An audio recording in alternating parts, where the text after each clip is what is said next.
I'd like to call this meeting to order and ask everyone to please rise for Pledge of Allegiance and prayer. I pledge allegiance to the flag of the United States of America and to the republic for which it stands, one nation, under God, indivisible, with liberty and justice for all. John, if you lead us in a prayer, please. Sure. Heavenly Father, we come to you tonight, Lord, and as always, we come to you grateful for this community that you've brought us to, Lord. And we thank you for the opportunity to serve. We ask that you keep all those in Jamaica in your will and keep those protected and those that are going to serve them. I just ask that everything we do and say tonight in your meeting bring honor and glory to you. Amen. Amen.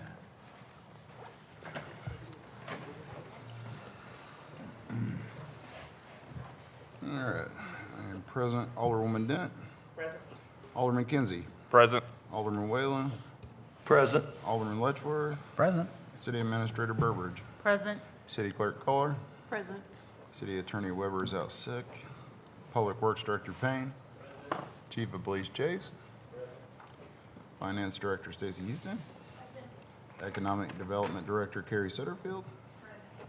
And I don't see us having any other city staff.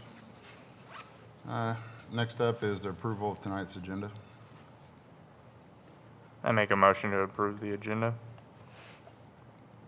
Do I have a second? I'll second the motion. I will call for the vote. Alderman Kinsey. Yes. Alderman Whalen. Yes. Alderwoman Dent. Yes. Alderman Letchworth. Yes. Next up is the approval of the consent agenda.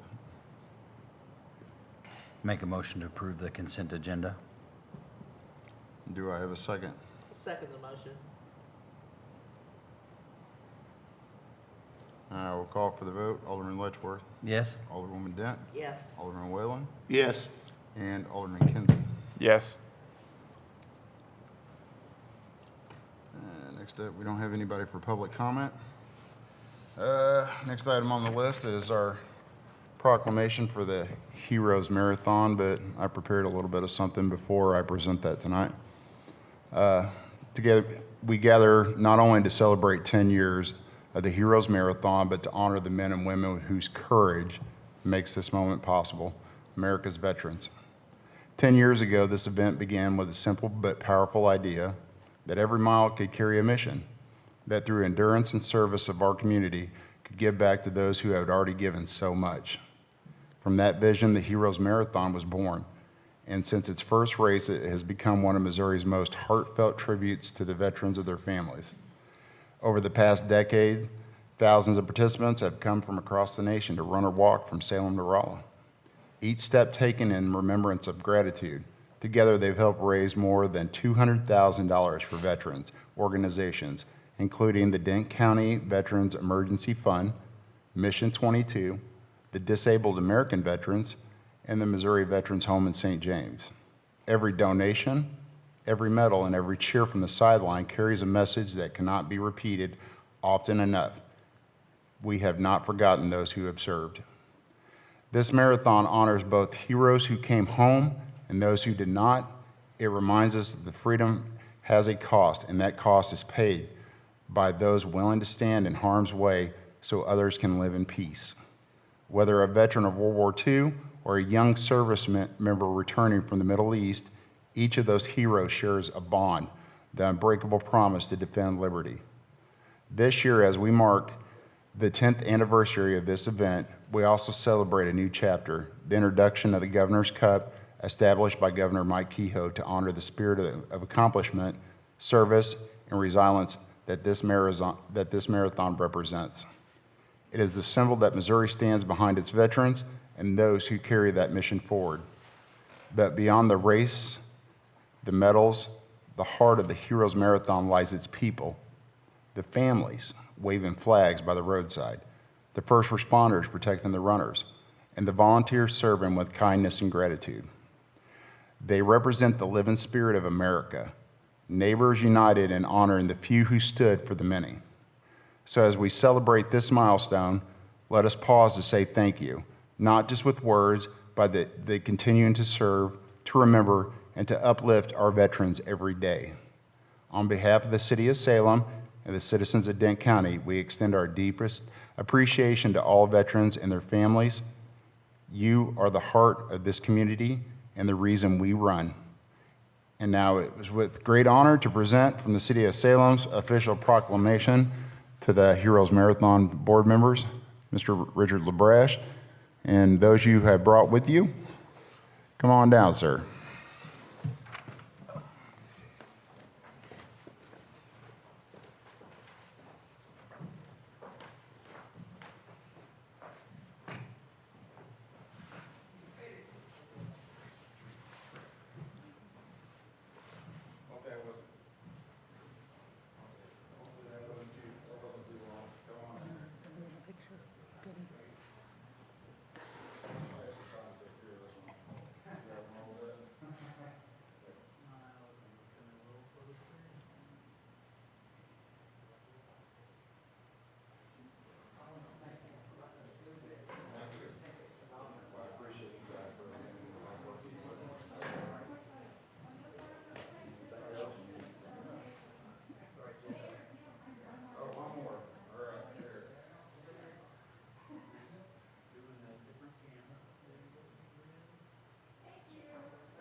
All right.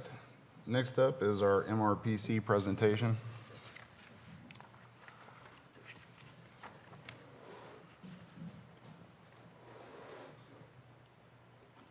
That sound good? Yeah, that's All right. Well, thank you all for having me this evening. My name is Orm Pogue, and I'm a community development specialist with the Merrimack Regional Planning Commission. We are a regional planning commission that serves 8 counties, Dent being our southernmost county. Like I said, we're located up in St. James. I have had the privilege of working with a group of stakeholders here in Salem over about the last year on an enhanced active transportation plan, and that's kind of what I'm presenting about tonight. For those of you who are not familiar with the active transportation planning process, active transportation is defined by the Division of Health and Senior Services as any self-propelled human mode of transportation, such as walking and biking. This grant itself was funded through the Division of Health and Senior Services Building Communities for Better Health program, and that program is federally funded, as a federally funded program through the CDC's Preventative Health and Health Services Block Grant, kind of a mouthful. I want to start off by thanking our group of stakeholders. We've at MRPC kind of really come to expect, and our expectations are always met with the input and the participation and getting people to show up to these active transportation planning meetings, which is not, in some communities in the Merrimack region, we really struggle with that. So I just wanted to thank off a couple of those folks who are here tonight, and just to really appreciate their input. It makes the plan so much better when we have, that kind of grassroots community input from people who are actually out there, within the community every day. Also want to thank the Community Center at the Armory and their staff for hosting our 3 community meetings that we had there. The goal of this plan was to develop and prioritize a bicycle network for Salem, including some supporting amenities, with the goal of connecting community areas and neighborhoods, for overall user safety, and also identify ways to improve the short and long-term health outcomes of Salem's residents. This continues work that has already been completed through a 2018 Trails Plan that was written by PedNet, and a 2022 Active Transportation Plan focusing on sidewalks and crosswalks that was written by MRPC. While the focus area of this plan is the bike routes and the designated network, the plan also includes inventories of community areas of interest, an overview of existing and proposed trails from prior planning efforts, inventory of existing and proposed support amenities such as public restrooms, public water, public parking, wayfinding signage, and public bike racks. The plan also includes the results of an active transportation survey that was conducted by MRPC in Salem that focused primarily on bike usage and parking availability. The plan itself kind of wraps up with some implementation strategies and funding opportunities. You know, we recognize the effort from this planning effort, but we also want to, provide an active kind of roadmap of opportunities that's clear and easy to read, so that if the city of Salem wants to pursue some of these projects or other active transportation projects, they've got a good place to start.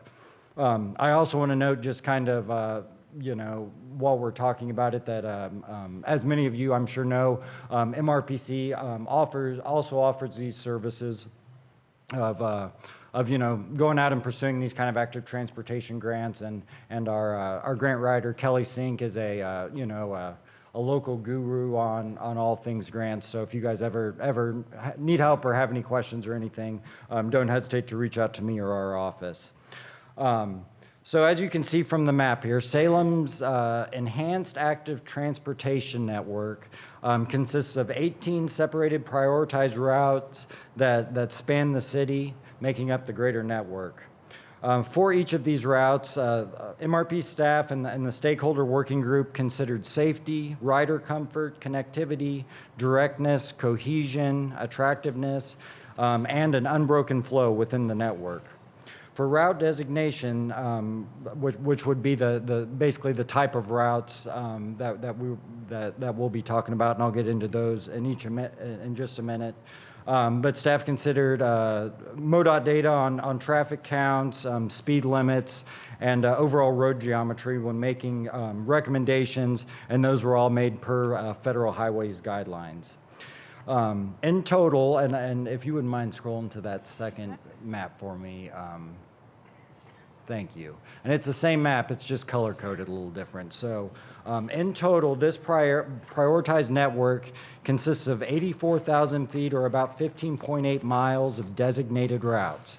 Now, unlike when we come and talk to you about sidewalks and road improvements and stuff like that, as city officials, I want to come with the good news first, which is, the majority of the projects that were designated by our stakeholders will require signs and paint, which is, in terms of the construction projects and the prices we see now, across the board, signs and paint seem a little bit more obtainable and a little bit more closer to grass, often than something with a $500,000 price tag or anything like that.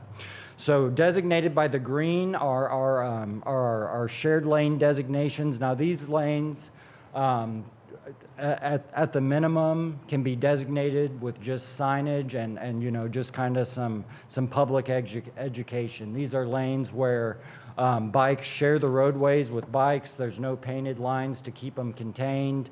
Often what you'll see is some kind of sharrows or little bicycle stencil that is painted on these roadways.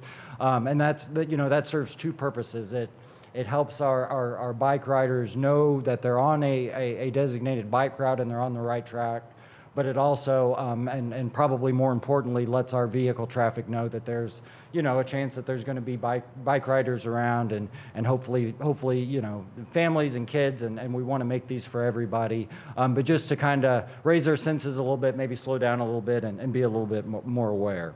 So that those shared lanes, of the 15.8 miles, 11.5 miles are those designated share lanes. Another 1.5 miles are painted lane bike routes, which are the blue ones that are on the map. And these are probably everybody's familiar with. And you know, in many communities, and especially in larger cities, you'll see the painted lanes. It is a painted designated area that separates the bicycle traffic from the auto traffic. You know, obviously there's some extra considerations made for those where you need, you know, a little bit more space to make sure you're not cramping traffic. You don't want everybody on top of each other. Once again, the final one is 2.8 miles of separated lane, and those were on kind of our tight, hotter, you know, higher traffic, high speed areas. There's the highway, that little section of Highway J that kind of runs against the southern end of the country club, and then part of Scenic Rivers Boulevard that, you know, just as you all know, hosts a litany of businesses and public services and essential shopping and that kind of stuff. So the other note that I would make about those separated lanes is that doesn't necessarily mean a bike path that's built, you know, 3 feet off the highway, you know, using right of way or something like that. You know, federal highways designate separated lanes as any kind of physical barrier. So basically anything more than paint. You'll see a lot of times in communities, reflectors that are on little poles. Sometimes you'll see an extra little, you know, six-inch curb or something like that. But those areas, due to the nature of the higher speed traffic, you know, per federal guidelines, those are recommended separated lanes. So if you'll go back to the first one for me, Sally. I'm just going to, I don't want to keep everybody a long time, but I am going to run through these really quick and just kind of give some ending comments, and then I'll answer any questions if anybody has them or anything like that. So these priorities, we went through the whole process, you know, designated the network, broke them all up and stuff like that. And then our stakeholder, and we also, you know, considered the surveys that the public, where the public gave input. And then our stakeholder working group sat down and each prioritized this network themselves, and then we basically totaled and averaged everything to come up with this final prioritized network. So priority 1 is Highway J and Rollo Street from Highway 72 to the Frisco Trail. Priority 2 is 4th Street from MacArthur Avenue to Pershing Avenue. Priority 3 is 3rd Street from Missouri Avenue to MacArthur Avenue. Priority 4 is Franklin Street from Highway 72 to Grand Avenue. Priority 5 is basically the entirety of Roosevelt Street. Priority 6 is 3rd Street and Iron Mountain Road from Pershing Avenue to Craig Industrial Drive. Priority 7 is Pershing Street from 10th Street to Scenic Rivers Boulevard. Priority 8 is Hickory Street from Bone Break Nature Center to 4th Street. Priority 9 is MacArthur Avenue from Rollo Street to Roosevelt Street. Priority 10 is Grand Avenue from 3rd Street to Franklin Street. Priority 11 is Carty Street from 3rd Street to Scenic Rivers Boulevard. Priority 12 is Missouri Avenue from 3rd Street to Franklin Street. Priority 13 is Askins Street from Franklin Street to Scenic Rivers Boulevard. Priority 14 is Hobson and Wine Street from Walmart to Roosevelt Street. Priority 15 is Scenic Rivers Boulevard from Main Street to the Trail Priority. Priority 16 is Dilworth from Rollo Road to Franklin Street. Priority 17 is Babb Lane from Scenic Rivers Boulevard to Roosevelt Street. And priority 18 is Denfort Road and County Road 4110 that goes from Pershing Street and then runs on up out of the city limits into the county to Shawnee Mac. So once again, on behalf of MRPC and our stakeholder group, I want to thank you all for hosting me this evening and considering this plan for adoption. This plan is not intended to be set in stone. As you know, things within the community are constantly evolving. And, you know, by adopting this plan, you are not held to any priority orders or recommendations or anything like that moving forward. What this plan is more intended for is to be a roadmap and a guiding reference when pursuing active transportation type projects and support amenities and infrastructure in the future. Also noted, active transportations plans are very useful supporting documents when applying for grants and spending funds designated for such projects because we've already, you know, engaged the greater community through the survey and worked with the, you know, put together the stakeholder group and kind of went through that whole process. So when monies do come available, you don't have to get a whole team together and go through the process again to figure stuff out. It will hopefully give you a leg up. So thank you for giving me the time this evening. Does anybody have any questions for me? All right, fair enough. Appreciate it. Thank you. Thank you, Ward.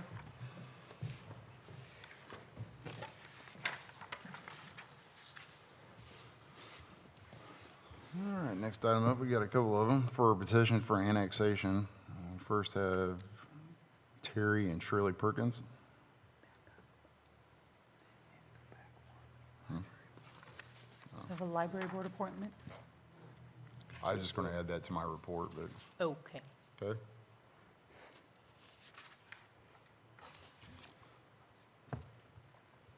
But I can go ahead and do it right now. So the Salem Public Library Board is requesting a new member, Miss Maxwell, Linda Maxwell, to serve on their board of trustees. So at this time, do I have a motion to accept the library board's recommendation? I make a motion to approve the board's recommendations for Mrs. Maxwell. And do I have a second?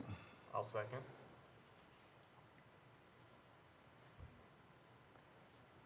We'll call for the vote. Alderman Whalen, Yes. Alderman Kinsey, Yes. Alderwoman Dent, Yes. and Alderman Letchworth. Yes.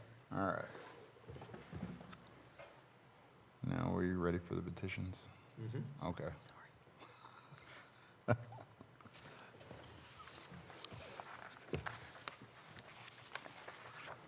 I was trying to rush through it.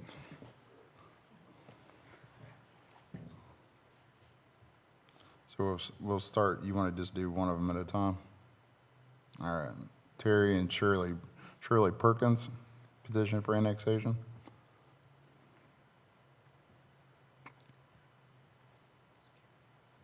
No, Jared's not here this evening. So these petitions for annexation, really the only thing that you guys aren't voting on them. We have received them, and by state statute at this point, you simply need to set a date for a public hearing.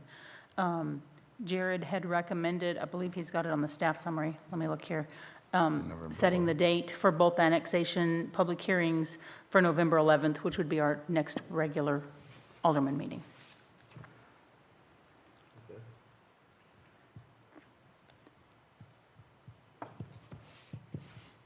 All right. You need that form of a motion? I don't think we do. Need a motion? We're not deciding on anything, it'll be on the No. agenda. All right. Did any of you need to see on a map where this is? Are you comfortable with where? I'm familiar with both of them. Okay. Does anyone else? So these are the remaining tracts that Mr. Perkins owns, and then, of course, the Church of Latter-day Saints. That's off Franklin. So there's the Perkins.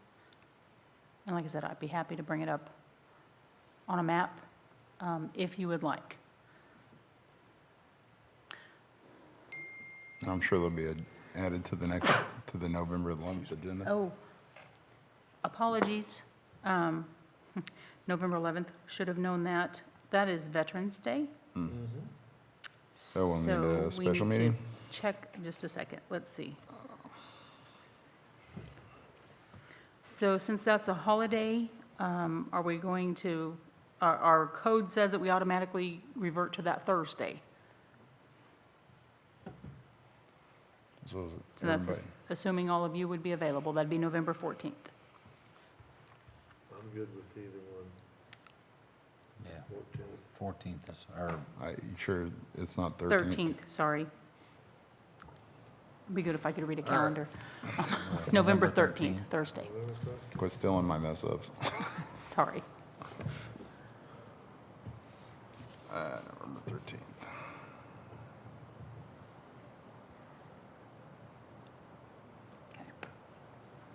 All right. Got that on the books? I'm sorry, You need some more time? some more help? No, time. I do have a question real quick. Do we have?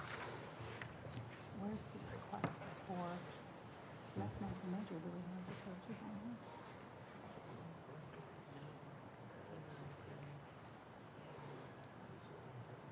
Oh, that's right, because they're in it. Okay.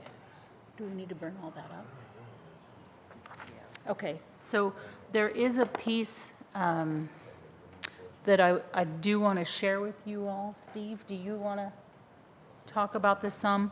So with the church's request for annexation, so I have brought up here on the map, here is the Church of Latter-day Saints that is requesting annexation. And then do you want to take it from here, Steve? Sure. So with the Church of Latter-day Saints beginning construction soon, they got hold of us and said, we want to hook up a 6-inch water line to our new facility for our fire suppression system. Seems robust, but not unheard of. So, but our 6-inch water main comes up West Franklin to where she's hovering right there, to where you see that last fire hydrant in the corner of the Al Brown Fields. So that would mean we would either have to kick a line across over to their facility, which would just serve them and not help out the rest of the community, or we would have to have it engineered and Right. apply for a DNR permit, and we were talking about running the 6-inch line across the front there of their area, all the way up to the next neighborhood and putting a fire hydrant in there, in that area. And then once they want to tap in to city water as well, we could provide that, so. So part of the difference here is that a service line does not have to be engineered and does not require DNR approval. However, a 6-inch service line, again, if we cut across from here and cut across over here to bring it to the church, then that leaves us where we're not planning for the future needs of the community. Whereas if we extend, so it's a 6-inch main up to this point, correct, Steve? Yes. So a 6-inch main extension brings us down where we can then provide that service to the church, but also provide water service in the future to other parts of the community. And so just as a bit of background, one of these houses in here has recently, within the past 2 to 3 months? Yes. Asked about water service. But if they were the only ones doing it, when our code says we'll bring it 25 foot or 5 foot within the property line, whichever's the lesser, then it would be on that account holder then to run the line the rest of the way. And so that, of course, didn't move forward. But if we extend our main, that provides other opportunities in the future. So we feel like that's kind of planning for the future better than just running a service line. I think they'd asked about sewer as well, The who? that neighbor, Oh, that this down in- neighborhood over here? Yeah, Now, that's a whole different ballgame because our sewer lift is over stations, here. yeah, so. So that's a different cost, different number, sorry. And that was just an idea, running the main all the way down. Obviously, for cost savings, we could just come across the road there and stop in front of the LDS church so that they could get their tap. But just continue, to prepare everybody for down the road when that neighborhood or more building ends up happening. Obviously, the build out towards Rolla is going to probably increase in the coming years, so neighborhoods. And this neighborhood that we're talking about over here, these are in the city limits, but the church is not. We do have a service line that comes across to a small service line, 3/4 inch to the LDS church.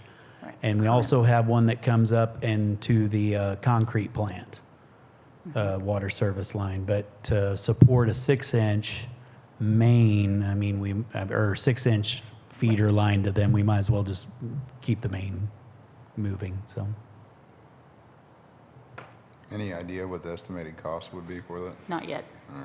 I would have to reach out to some folks and see if they'd come out and meet me and talk about it. So, and then the engineering piece, but I could get you a roundabout estimate. So we just wanted to make you all aware that there was a bit more involved with this one. And that really is primarily what's behind the request for annexation. So, And unfortunately, a lot of the contractor requests lately have been, can you get it for us yesterday? Yeah, so that, cell towers, all these contractors are just burning us up, and it's like, that's not how this works, so. Good. Thank you, Steve.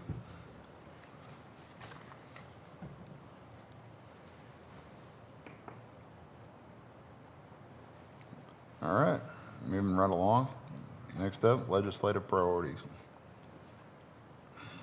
Bids? Huh? Bids? It should be the bids. Sorry, Mayor. Yeah, no, we're missing some stuff. All right, So I've I got it was up just here. trying to skip. You All right. stole my thunder earlier with the mess up, so I figured I'd continue. All right, the bid for the fire hydrant maintenance.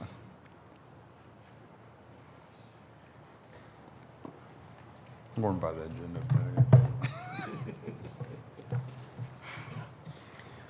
Okay. So we put it out for bid for finalizing. We had done 290 fire hydrants, maintenance on those across the city of Salem, and we had 60 left that didn't get done. So we put it out for bid. We had 2 bids come back, and this is maintenance of a quick, not a long-standing flush, but a flush, oiling them and painting them with the chrome yellow, safety yellow that we've painted them. Also, that entails they make sure everything's correct in our GIS mapping system, which is helpful for the fire department stuff. They log all the conditions of the hydrant. And this bid went out for also the repair/rebuild of 5 hydrants. Still trying to make gains of at least, my goal was 10 fire hydrant replacements or rebuilds a year, and we're on target if these guys can get in and do their part. So procurement, the correct procedure for request for bids was initiated, and the 2 bids came back. The lowest bidder was Fire Hydrant Services and Repair out of Locksburg, Arkansas. They turned in a bid of $9,750. Their rates slightly went up from their last round of maintenance here. And then the second bidder was the Tamaka Group that came in at $18,750. So substantially different. Fiscal impacts, there was $15,000 budgeted for the fire hydrant maintenance and rebuild contract. The staff recommends using $9,750 to cover the necessary maintenance. Our recommendation would be a move for approval for the bid from Fire Hydrant Services and Repair in the amount of $9,750.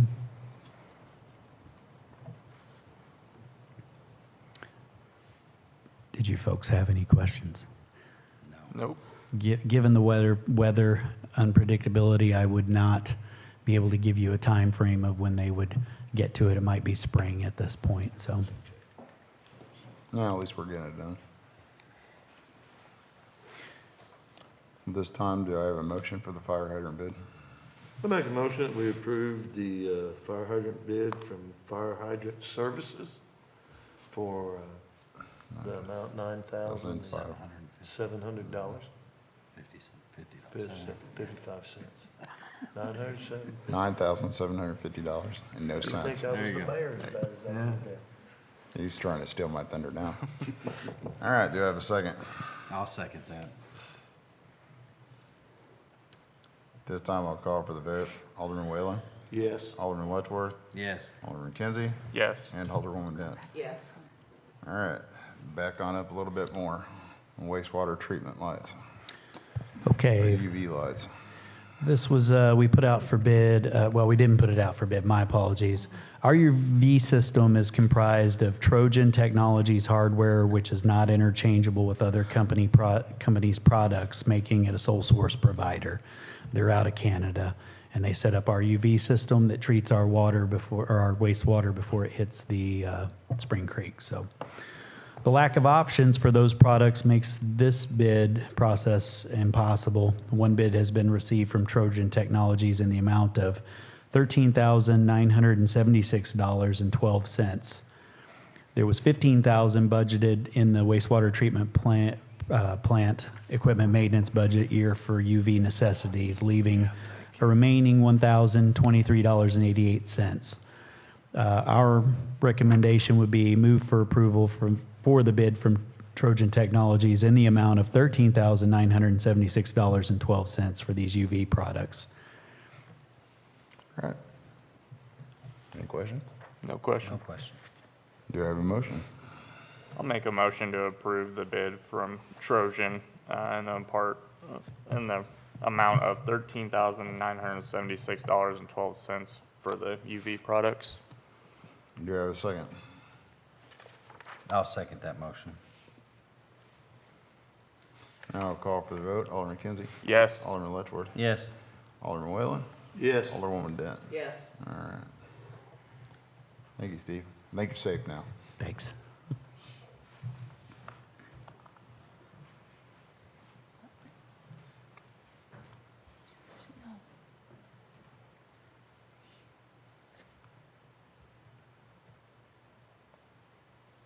All right. Now we can get on to legislative priorities. And you have the staff summary for this that was sitting one of the printed items there at your chairs. So I did put this out as I shared an email before to all of our committee members, and as well as all of you, and as well as staff, asking for input on what legislative priorities you all would like to see or would be recommended. So this is a compiled list of all of the input that I received back. I'm hoping that maybe you guys took some time to look at what some of these were. So it is quite an expanded list from what we had previously. I did try to, they are broken up by category. I did add this last one about supporting legislation ensuring PFAS manufacturers, not local utilities and ratepayers, are held responsible for cleanup costs. That was one that we had submitted a letter to our legislators about previously, so I did add that to the list. Otherwise, this came from previous priorities and then from the input that I received. So.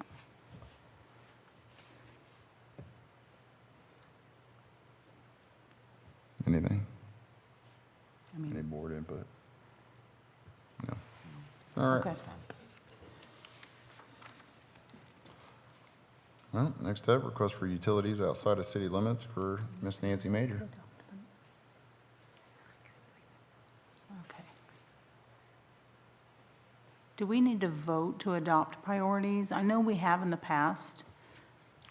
It's not really a decision per se, but it does at least then give kind of the authority of this has been approved by all of you as a board. Can I ask if could we put this, we're doing the petitions for annexation on November the 13th. Could we add that to that agenda to give the board time to maybe give the board a little bit more time to do more input? We can. We'll miss our deadline for submitting priorities to MRPC Okay. to include in their, anything that we want to recommend that they include in their slate. Okay. So, but it's you all's decision. I would rather that you all be comfortable with what we put forward as a slate of legislative priorities. Okay. Well, I've looked them over. I mean, they're needed priorities, so All right. we need a motion Yeah. to approve the think transportation it's- yeah. priorities, is that That's it? Well, no, this legislative priorities. the legislative priorities? Yes. Okay, I'll make a motion to approve the legislative priorities. Do I have a second? I'll second second. the motion. Which one wants it? Again. All right. This time I'll call for the vote. Alderman Letchworth. Yes. Alderman Whalen. Yes. Alderwoman Dent. Yes. Alderman Kinsey. Yes. Thank you all. Okay.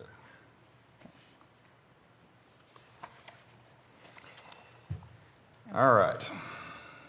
getting back on track. Next up, then, we'll go ahead and start with our request for utilities outside of city limits for Miss Nancy Major. Good evening. evening. On the corner of my lot, I have a tiny house that we would like to hook to the city water and sewer. It's going to be used as a bakery, not as a living establishment. And so the plumber that came said that both the water meter and the sewer is right there by the building, and it would be fairly simple to have those connected. So that's my request, is to be able to hook to the water and sewer. Is that property not in the city limits? It's that last corner. I bought it, the house burnt on the corner where we put the children's garden. And it's the only piece that I have that's not annexed in. The rest of my property is.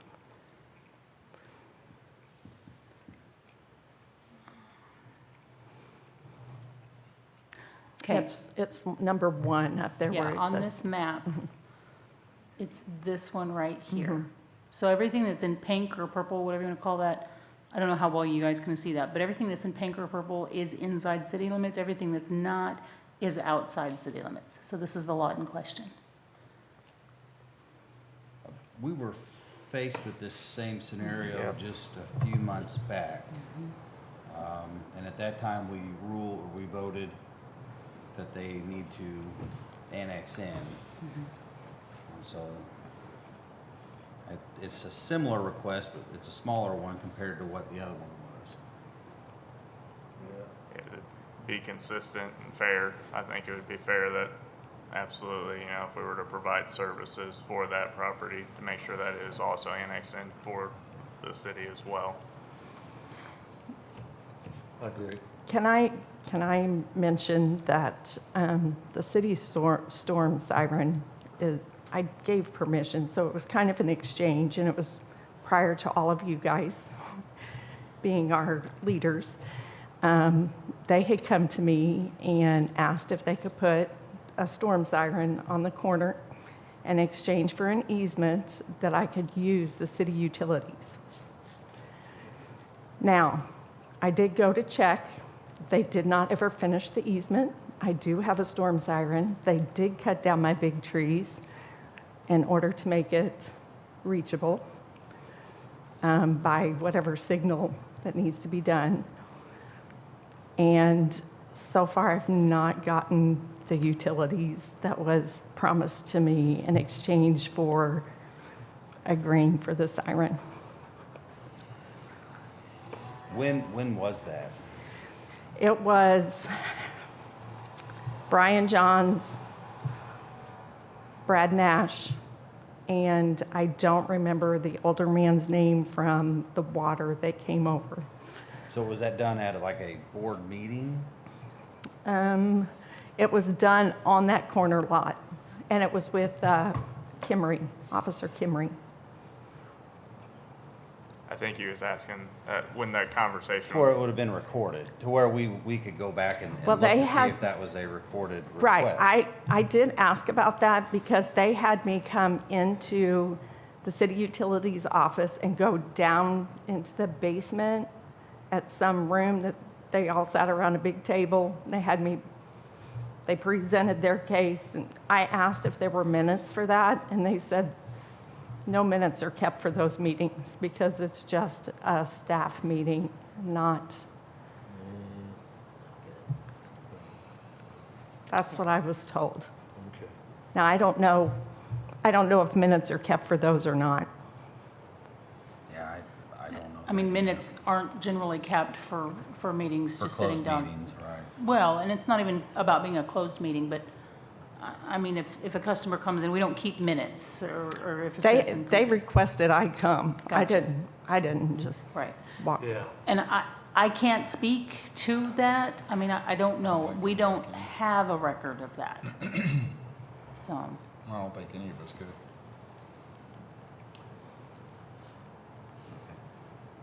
All right. Other than being promised to allow you to hook up, do you have any other reason why you wouldn't want to voluntarily annex that into the city?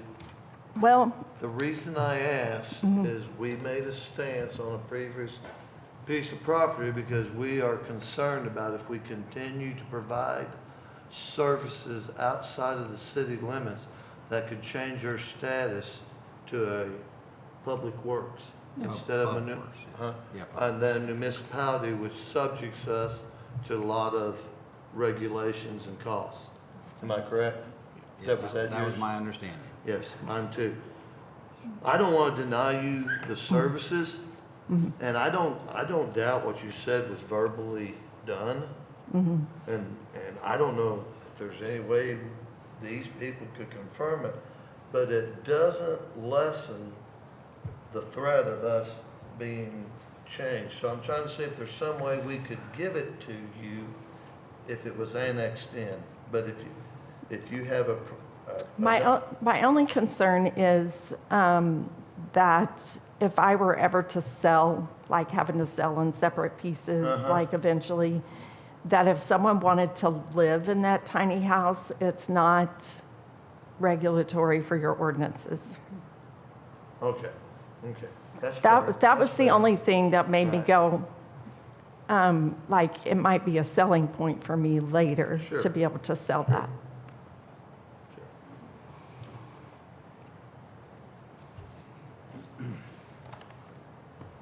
Well, I'll just say that I feel like we made a stance, Yeah. and I can't make an exception over the past. I think that would be hypocritical of the board. Yeah. Well, that's why I was asking if we had a recorded conversation of I some sort wish that we way. did. Because I would uphold if another Yeah, board we had had- made that decision, I would Yeah. uphold that. Or mean- if one of these two individuals say, yeah, I made that agreement under the authority I held at that time, I think we would be obligated then. Like I said, Officer Kimry, he also was there. Okay. So, I mean, the three of them, but like I said, I don't remember the water guy's name.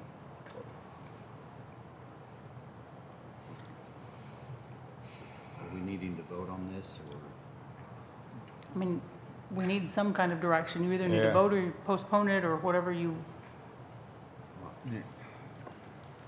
I mean, I would vote for proposing annexation at this time, unless we can get some clearly defined, something from somebody to say otherwise. So we probably need to move this to a different night, I would imagine. to voluntary annexation. Yeah. Is there something we need to do about no easement? I'm sorry, I couldn't hear you. About there not being an easement for the tornado siren?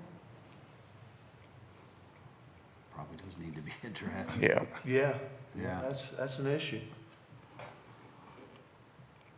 So, That'd be a question probably for James. James, yeah. Yeah, Yeah, Probably we'll- a legal I question think for. we need to consult the- with James and get right back to you as quick Yeah. as we can. Okay. Okay. All right, thank you. Thank You're you. welcome.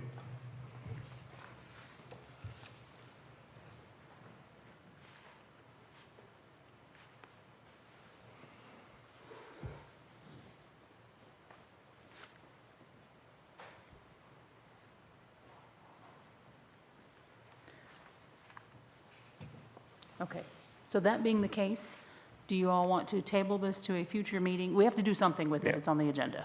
Yeah. So, so that needs to be a motion. I make a motion that we table this until we can talk to the legal counsel. Okay. I To a second. date certain, so November 13th. Yeah. Yes. Okay. Okay. Is that the motion to November? Yes. Okay. I second that motion. All right. I will call for the vote. Alderman Whalen, Yes. Alderman Letchworth, Yes. Alderman Kinsey, Yes. Alderwoman Dent. Yes.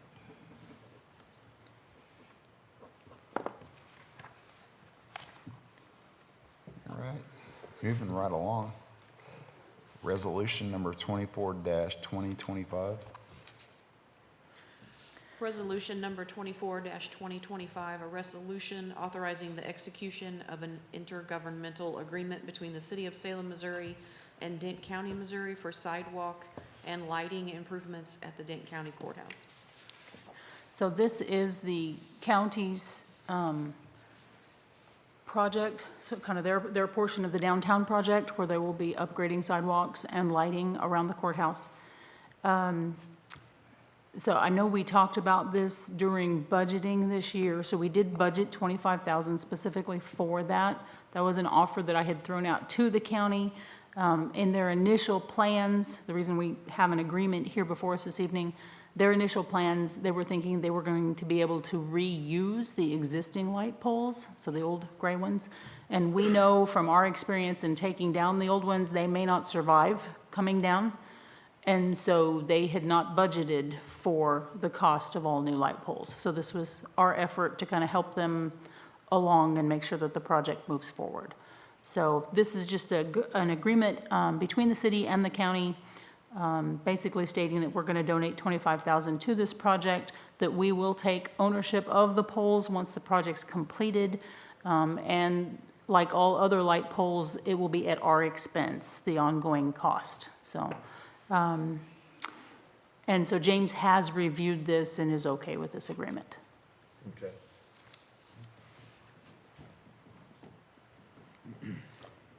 This time, is there any questions from the board? No question. All right, do I have a motion? I'll make a motion to approve the intergovernmental agreement with Dent County for the contribution of $25,000. Do I have a second? I'll second.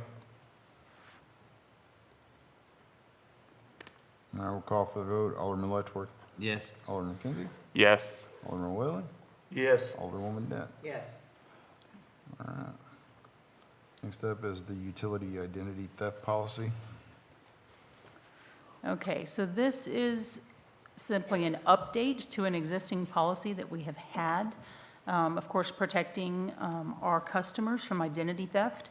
And it outlines, like I said, the policy is required by the Federal Trade Commission under the Fair and Accurate Credit Transaction Act of 2003. This simply gives some updates to this policy. There are, and I can point them out to you, there are 2 lines. This has gone, let me back up, this has gone before the Utility Committee. They recommend approval as well. As soon as I find where here. Is this the clean version or is this still the lined? It should be the line. Okay. Okay, under detection of red flags, I think this is where it is. Maybe not. Okay, take that back. So this is under preventing and mitigating identity theft. There was the addition of the following steps, number 6 and 7, about reopening an account with a new account number and not trying to collect on an account or not selling an account to a debt collector. Those sound kind of counterintuitive when taken by themselves, but when read with the entire document, it makes a little more sense. These were recommendations from the Federal Trade Commission. These were updates that we didn't have incorporated into our policy. The only other change, this particular policy is administered by the city clerk for the training, making sure that utility staff have their appropriate training for the program. So other than that, it's been a policy we've had in place since 2008, and so it was just some minor updates to that. I'd stand for any questions that anyone might have. And this did come from the Utility Committee in the Yes. form of a recommendation? Yes, it does. Yes, they have reviewed it and do recommend approval. I have no question. No question. All right, do I have a motion? I'll make a motion to approve the identity theft prevention program. Do I have a second? I'll second. This time I'll call for the vote. Alderman Kinsey, Yes. Alderman Whalen, Yes. Alderwoman Dent. Yes. and Alderman Letchworth. Yes. All right, next up is the airport CIP approval. Okay, so for this, the airport board has met and they have recommended approval of what's before you. There has been some changes to, I'm going to move forward here for just a second. After the staff summary, the first document, this is our current CIP for the airport. Oops, sorry. So we do have to keep a capital improvement plan specific to the airport on file with MoDOT. And that helps ensure that as the federal funding becomes available, that we get our share kind of set aside. So this is the old or the current CIP. You'll see it still has the 2023 construction of the 6T hangars. That's the one that we completed this past summer, okay? So it called for construction of taxi lanes for a future 6-unit T hangar. That's what is on the current one. Should be kicking off about now. We don't have, there's been kind of a change in direction that the airport board would like to make. So this is the new, and of course the difference in the forms is this is MoDOT's new form. This in the blue on the right-hand side, this is the 5-year capital improvement program. You'll see that next project, and I'll blow this up a little bit so we can see it a little better. I'll attempt, and of course it gets way too big. That fiscal year 26, so now, looking at constructing one box hangar. So a box hangar being of a larger size, so not like the smaller T hangars that we built this last summer. But, you know, they don't specify here because we'll wait and we'll see what the design plans look like and what we can afford. But somewhere in the ballpark of 40 by 40, 50 by 50, something like that. With an alternate for up to 2 additional hangars. So that's what's proposed. You'll see the estimated project cost. The federal share there is the second column. And then what the city's estimated share would be, okay? That breakout estimated at 94% federal funding and 6% local funding, okay? That local funding would be coming from the airport fund, okay, from past hangar rentals and fuel sales. So that's what's proposed for next year. If we move forward with this, the requirement would be that this project slated for fiscal year 26 be a bid awarded before October 1st of next fall of 26, because it's running on the federal fiscal year, the funding is, okay? So we would have to have that out to bid. You'll see then there's also another adjustment, fiscal year 2030, a change from the previous CIP that we look at then replacing runway lighting. Okay, those murals, pappies, and reels, those are all, and my apologies, it's blurry up on the screen. Those are all runway lighting, okay? Moving forward then, like I said, continued changes, my apologies, continued changes to that plan. Oh, I really went too far, didn't I? Then out in 2034, we're looking at pavement rehabilitation on the runway itself. And you see estimated costs. And then he lists out, without years attached, just additional future projects, just to show MoDOT that, you know, we have other upgrades that can be performed to our airport without date specific, because it would be dependent upon funding availability. Okay. Let me think here. So the documents that come after this updated CIP are the engineered estimated, or cost estimates, the engineered cost estimates for each of those projects. So all of that detail is there. I highlighted in the staff summary for you, this is a breakout from Ian, our engineer with Lochner. The remaining funding, so that's in yellow, is remaining fiscal year 22 funding that if we don't do a project in this next year, we'll have to go back. So we'll lose that funding. Okay. In the conversation with the airport board, Ian, again, our engineer with Lochner, actually proposed 2 projects, both the box hangar as well as replacing the lighting, and he just proposed the 2 of them and let the board make their decision about priority. So this is airport board priority, that we look at the box hangars. So in the past, I know Steve and I both, staff has been, we definitely need to be looking at these lighting upgrades. We've had issues with them in the past. We've also proposed fueling system. And again, the reason given for why the board wants to move forward with the box hangar first is because it could be potentially revenue generating. So I would stand for any questions. Steve was at the meeting also, yes. I know a couple of you were as well. I have one, I should have asked it at the utility meeting there. What effect would it have on the airport if tomorrow the landing light system failed? We would have to jump through hoops to get those lights back up or close the airport, Okay. certainly to any kind of after hours. Have we had any trouble with the landing lights in recent that would cause me to be concerned about them?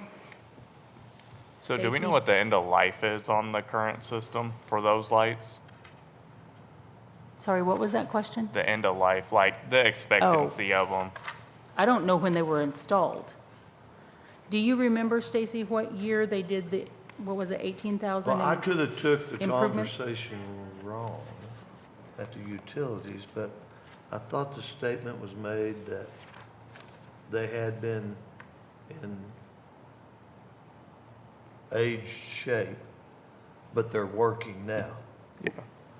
So, In the time that I've been in this position, going on a year and a half, we've had those lights repaired 2 to 3 times at least.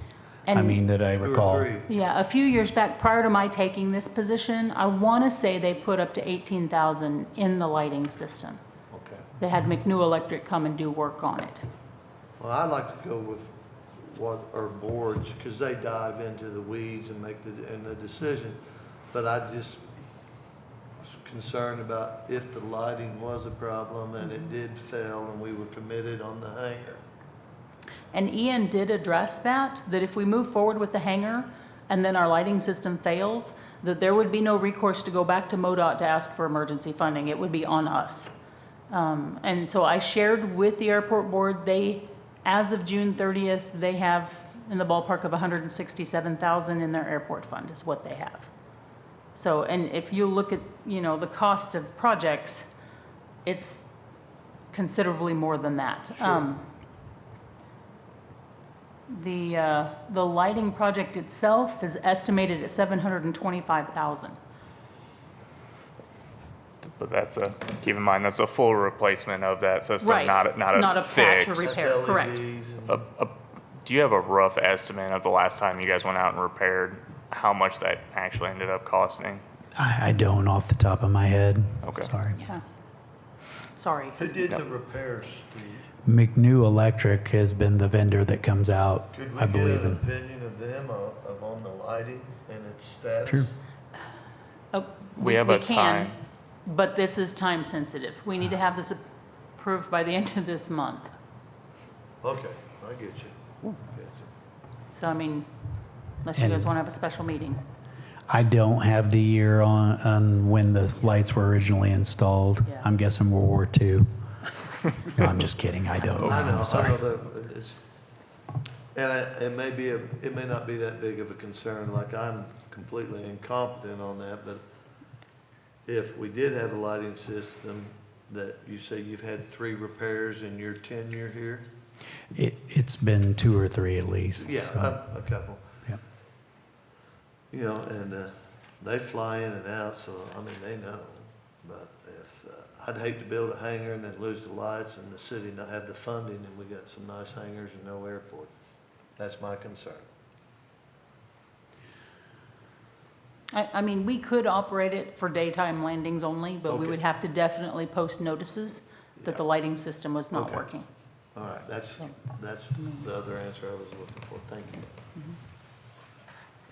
So the board says that the hangar is more important than the Yes. lighting. That is the airport At this board's. time. At Yep. this time. Okay. But we can still have daylight use of the airport. I was worried about a complete shutdown. I didn't think we needed hangars but if we just If we can limit operate. hours of service, that's. And you said the cost to replace that was figured at $750,000? For- Yeah. Huh? A complete replacement, yeah. It's that, up close to the top, that 725. Up higher, I see it, yep. yeah, okay. And the box hangar, let me pull that down. There you go. 1.4 million.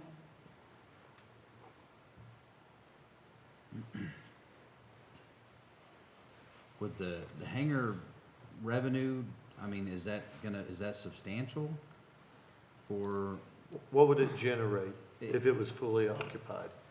Just a ballpark. Square footage depends on. Yeah, I can't I'd say off the probably top of say my it head. might I be a mean, question I for think the Tyler. most expensive looking for a one safety we have aspect now here, is that's like Yeah. all my, Yeah. 17, what, Well, keep in mind, a year?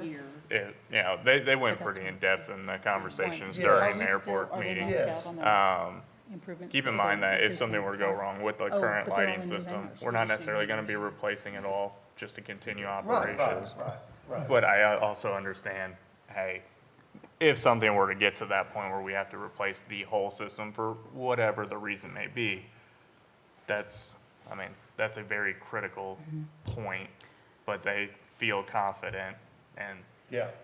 I took their recommendation. Yeah, as far as the hangar rentals, I don't have a total number, my apologies, but Tammy and I were just discussing, we're thinking that the largest hangar, so of the new T hangars, rents for about $1,700 a year, and that's the largest of them, because, so it's based on a square footage price. And so that's the largest one. So each of the others are gonna bring in less than that annually.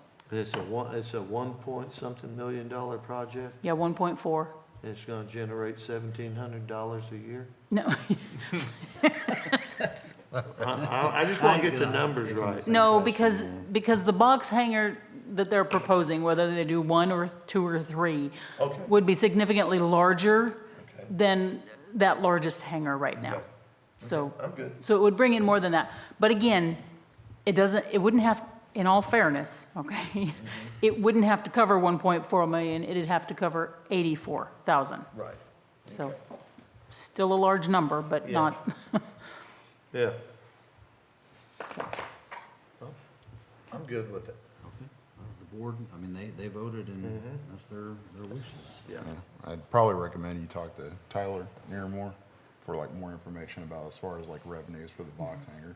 Okay. You know, how much it could generate. He'd probably have a little bit Right. more. It's just, it will generate a number, and it's, As long as right. it's bigger than as long as it's $1,700. not, well, it's not, you know, is it 10 cents a costing the square foot? city $1 million. I don't remember either. As long as it's more than 1,700 a year. Yes, All right. yes. Thank you, Alderman Whalen. You're welcome, brother. You need a motion? This time, are we done discussing? I am. All right. Do you have a motion? I'll make a motion to approve the update for the airport CIP. Do I have a second? I'll second the motion. This time I'll call for the vote. Alderman Kinsey, Yes. Alderman Whalen, Yes. Alderwoman Dent, Yes. and Alderman Letchworth. Yes. All right. Next up, resolution number 25-2025. Okay. Oh, sorry. Go ahead. Resolution number 25-2025, a resolution authorizing supplemental agreement number 2 between the City of Salem and Intercounty Electric Cooperative for electrical service to the new 6-unit T-hangar at Salem Memorial Airport. So this item is carryover. This is from the 6-unit T-hangar that we completed this summer. At the time when these discussions were taking place, we needed to get new electrical service for that T-hangar. through intercounty, because that's not on our system. And so we had budgeted 5,000 in the last budget year to cover that cost, and we paid for it because back when we were having these discussions, we didn't know if there would be the grant funding to cover it. So now that the construction's complete, there is funding available, and so we're going to submit this for reimbursement. And so that's what this supplemental agreement is. We'll need to get intercounty to sign it also, and then we'll submit it for reimbursement. So as you'll see, it didn't come to the full 5,000. Where is it? Yeah, $3,788.50.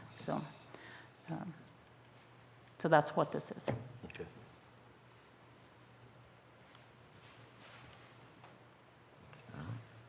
No discussion?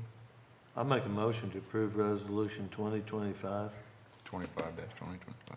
25-2025. All right. Do you have a second? I'll second. I will call for the vote. Alderman Whalen? Yes. Alderman Kinsey? Yes. Alderwoman Dent? Yes. Alderman Letchworth? Yes. All right. Next up, resolution 26-2025. Resolution number 26-2025, a resolution approving a community showcase banners agreement between the City of Salem, Missouri and Community Showcase Banners LLC, an affiliate of CGI Communications Incorporated.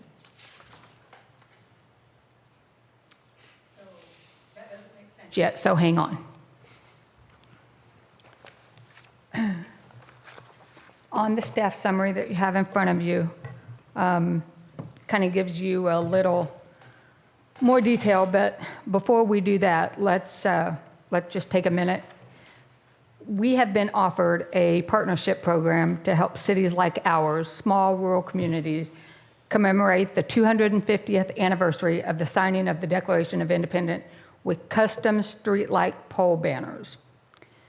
The details are outlined there in the staff summary, which we can read together.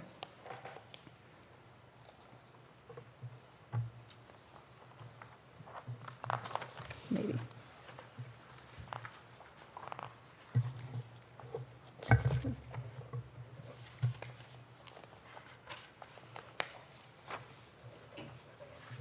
I have been in conversation with CGI Digital regarding an opportunity to participate in a special banner program commemorating the 250th anniversary of the signing of the Declaration of Independence.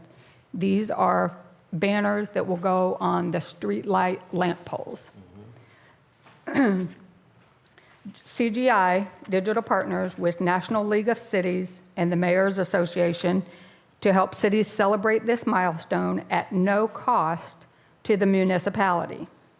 Under this program, CGI Digital will provide 25 commemorative banners featuring Happy 250th Birthday America, along with the City of Salem's branding. The company will, however, approach local businesses to seek sponsorship. In those cases, the banners will include recognition for the participating sponsors. The flags will be produced and delivered regardless as to whether or not they receive the sponsorship. However, if they do receive sponsorship, the names of those businesses will be in the lower 30% of the flag. The banners will be installed in key areas in Salem, including downtown and potentially in front of the fire station, police department. Placement would be strategic to encourage traffic and activity to our local businesses. It obviously goes without saying that the banners that receive sponsorships would likely get placement at or near the businesses that sponsored them. I also want to add that if our poles lack brackets, if we lack the city staff availability, they provide that. I also ask about the turnaround time and the custom banners from the time of agreement, signature, design, and proofs approved, and installation. Andrea told me that it would typically take about 3 months, and Andrea is my CGI representative. From my perspective, I think it's an easy win. I think it adds color and pride to our street, celebrates our nation's 250th anniversary, and there's no money spent from the city's budget. Before tonight's meeting, I did take some time to draft some questions and answers that might come up so that we can address those concerns up front. I was hopeful to have everyone to have the clear information from the start so that we could discuss it with transparency and confidence. If I didn't come up with a question that you have, then please let's get that jotted down, and then we'll check with Andrea and find out what that answer is.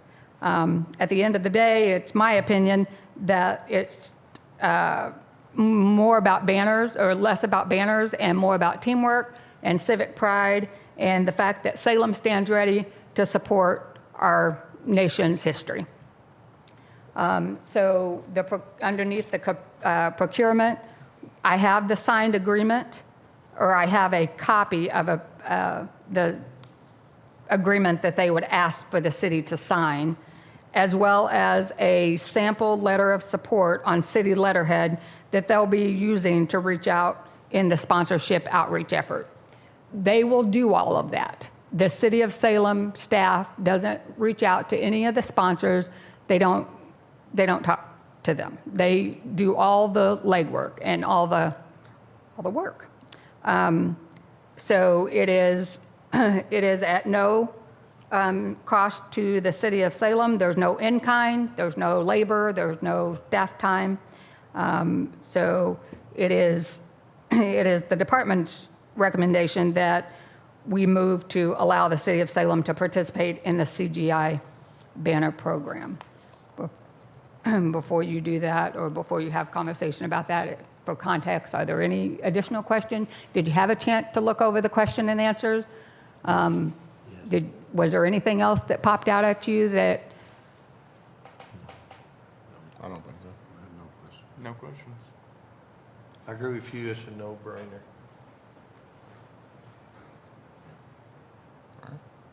Okay. This time, do I have a motion for Resolution 26-2025? I'll make a motion to approve Resolution 26-2025. And do I have a second? I'll second. I will call for the vote. Alderman Letchworth, Yes. Alderman Kinsey, Yes. Alderwoman Dent, Yes. and Alderman Whalen. Yes.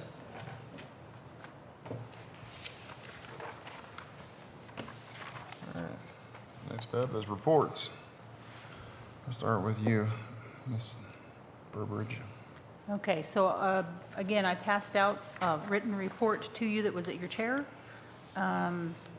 So myself and Ms. Sutterfield, we attended the Dent County Transportation Needs Meeting with Dent County Commissioners, MRPC staff. There were others there from the community. And so we do this every year. We prioritize transportation needs countywide.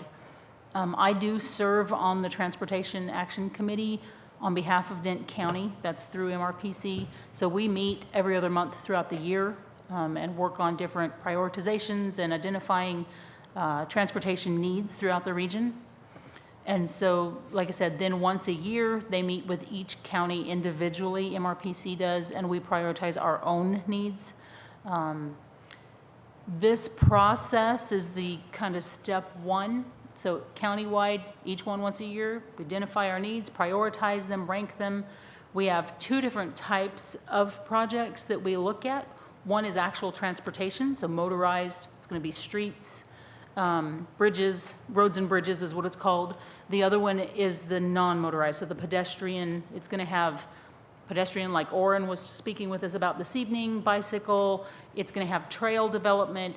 They throw airports into that, so anything that's non-vehicular falls into the non-motorized.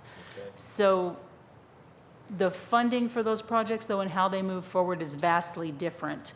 If it's a true traffic priority, so roads and bridges, we rank our top priorities, then that goes in MRPC, the board, the TAC, Transportation Action Committee, ranks the region's priorities, so we look at every county's and rank those.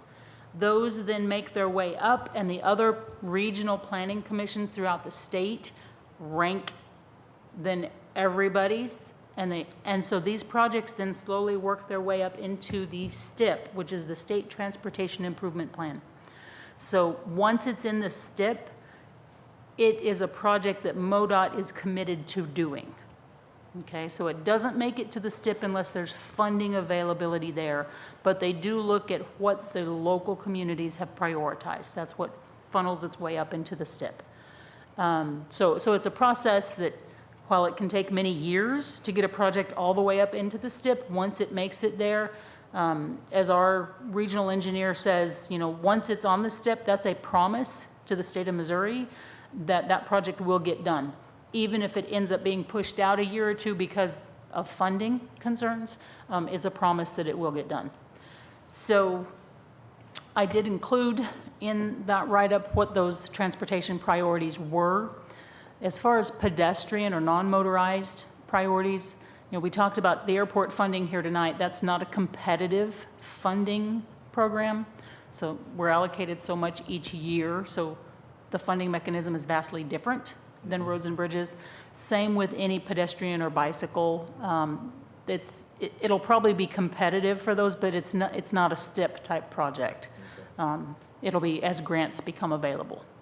So anyway, like I said, we did meet, we prioritized those.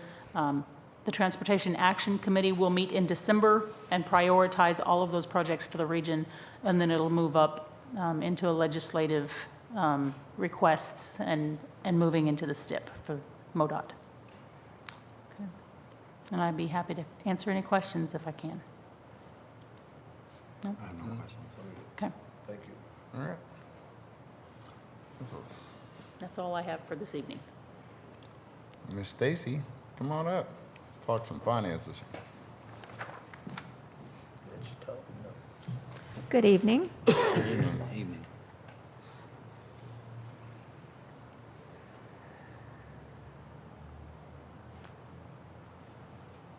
Go to the next slide.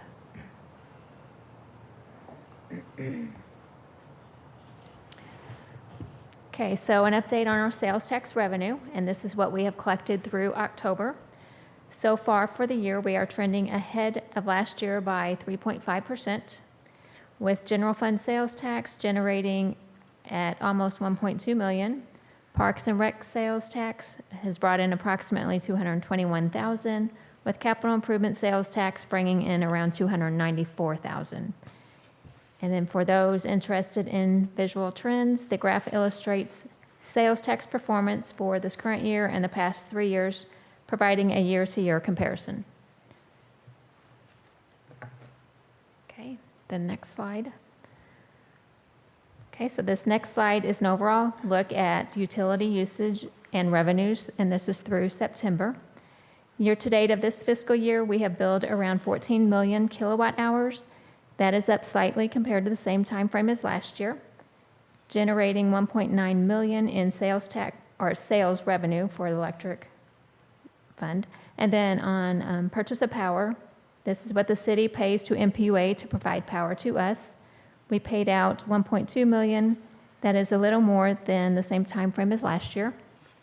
On water consumption, we have billed around 34.6 million gallons. That is up slightly compared to last year. Water revenues generated is around 316,000.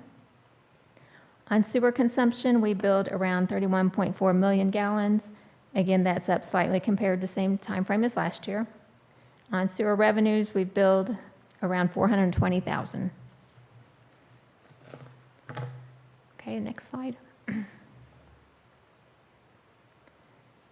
Okay, this slide is a list of all of the funds that the city has. It shows activity for fiscal year 26. It shows the beginning balance of the fiscal year, then the revenues and expenditures and any transfers between funds. Then the last column shows the ending balance in each fund as of September 30th. And then if you scroll down to the bottom, it shows all the total of all funds that comes to 15.7 million. Okay, next slide. Okay, so this page shows the total fund revenues and expenditures compared to what we have budgeted. For revenues, so far we have brought in 20% of what we have budgeted for the year, and we have expended 17% of what we have budgeted. And then that's all I have for financials. Anyone have any questions? I did also want to say that we did, in September, receive around $95,000 in FEMA reimbursements for the sewer plant. We continue to work on a few more additional projects with FEMA, but as of right now, in September, we collected $95,000 for the sewer plant. So, yeah. No questions? All right. Okay, thank you. Thank you, Stacey. Thank you. All right, on to my notes. First one is take time out to thank everyone, Sherry Lee and everybody over at Healthy-Dent County for the decorations and hosting the MRPC annual award banquets last week on Thursday, the 23rd. Also wanted to thank our Park and Rec, Parsons Chiropractic, everybody, all of the food vendors, all the crafters that showed up, even though the weather was bad. They did a really remarkable job as always, and hopefully we'll have better weather next year. Next up, just a reminder, we have the Creepy Crawly Walk fundraiser is this coming Thursday at 6:30 to 10 at the Tiger Trail for Salem Upper Elementary benefits for the Salem High School Student Council and the Salem High School Student Rotary Interact Club. Wanted to thank student organizers and encourage participation. We have also the trunk or treat coming up, this event this Friday, October the 31st, from 6 to 8 up on 4th Street. Remind about volunteering, donations, and safety coordinations. Contact Sergeant Robbins or Corporal Marfit at the Dent County Sheriff's Department. Next up, we got the Red Carpet Glamour Casino Night is Saturday, November the 1st at the Salem Community Center at the Armory. Doors open at 5:30. They also have a community blood drive is this Tuesday, November the 4th from 12 to 6 p.m. at First Baptist Church at 201 North MacArthur. We have also 2 holiday shopping events in November, on November the 8th. And pretty much the same time, you have Christmas at the Factory, a multi-vendor event from 9 a.m. to 3 p.m. at the Factory on 1601 South Jackson. They're encouraging all small local businesses for support. And they also have a holiday market at Smith Valley Event Barn from 9 a.m. to 3 p.m. And they're located at 2586 out on Highway HH here in Salem. That's all I have for my notes, unless anybody has any questions. All right, move right along to Mr. Payne. Come on up.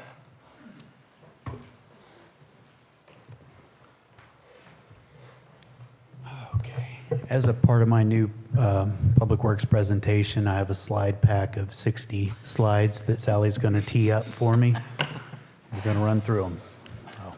Wastewater treatment plant, daily testing continues. You have a healthy plant. Phase 2A work continues out there.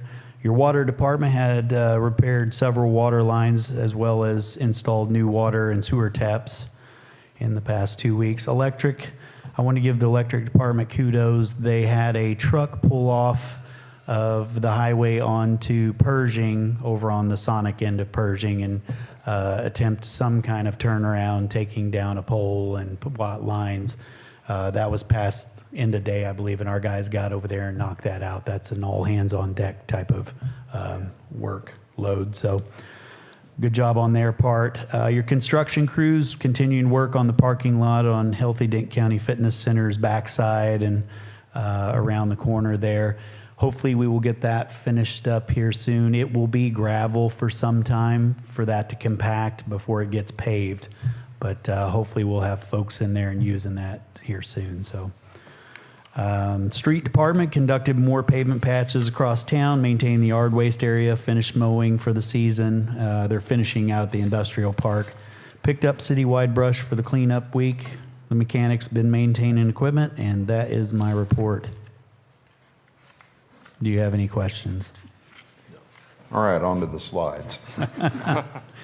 I've been accused of being long-winded, so we're keeping it short. So, No Santa Claus list tonight, huh, Steve? no. So- Thank you. Thank you. Steve, you tell those that responded to the utilities over on Pershing in front of the Edward Jones, you tell them, thank you. Roger that. It was well seen and quick response. I appreciate that. Yes, with the new help of Hunter Heilman as our new journeyman apprentice, I think things are going well with the electric shop. So, Just pass it on to them Thank for me, you. please. yes, sir. Alderman Kenzie's got something for you. Question, have you, at any point in the recent history or since you've been here, done any testing on water or electric meters? We have pulled out water meters that are in question and bench tested those in the past with good results. We recently tested 3 electric meters, a phase 3 bank that turned out fine. Everything was registering. The meter was registering the way it was supposed to. The current transmitters, the CTs, were appropriate. We moved from that location over to a well house, and where we were having some power fluctuations, and we thought maybe it was could be any kind of issue, and the meter tested out. Same thing, CTs were good. Apparently the well pump might be having some fluctuation issues, but we did have a gentleman come down and run some tests for us, so Okay. good stuff. Appreciate it. Thank you. Thank you. Thanks, Steve. Anybody else? Thank you, Farina. All right. Melissa, it's your turn.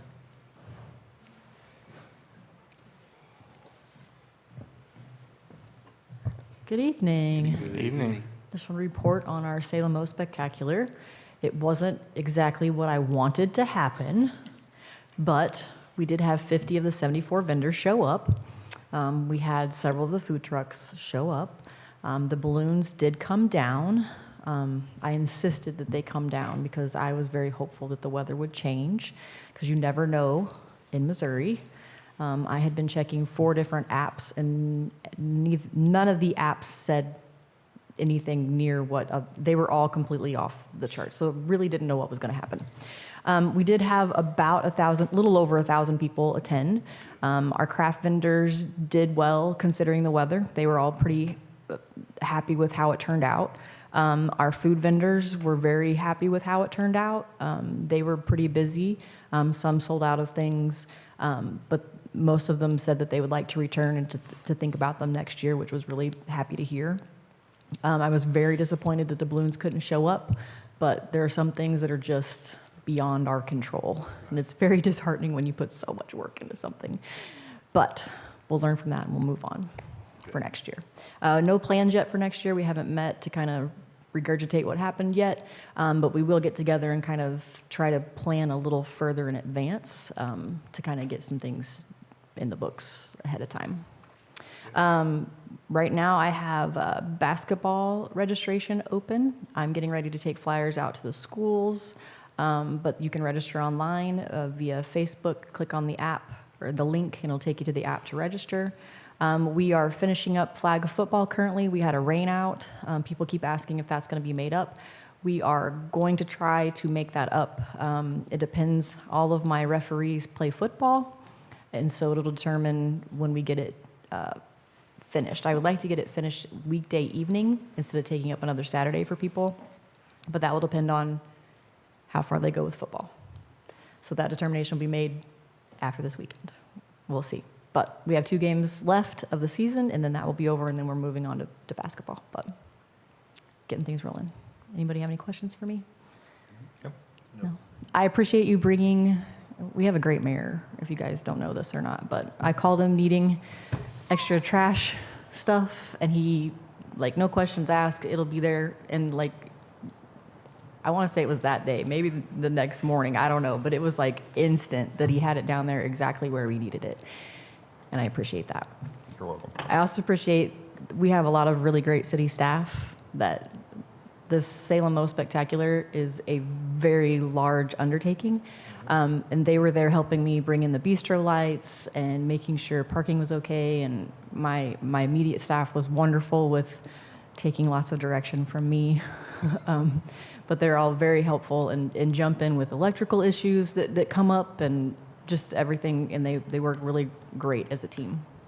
So I appreciate them. Well, thank you guys for all your hard work. I mean, it's nice to have an event here in Salem, something that brings and attracts people to come here. And like you said, you and your staff and everybody involved in it, just amazing. Even though the weather, you know, you can't predict the weather, so. Well, we also I mean- had a softball tournament. I don't know if you knew or not, but we had a balloon bash softball clash 8U tournament, which brought 3 teams in from other communities that got to come see our community.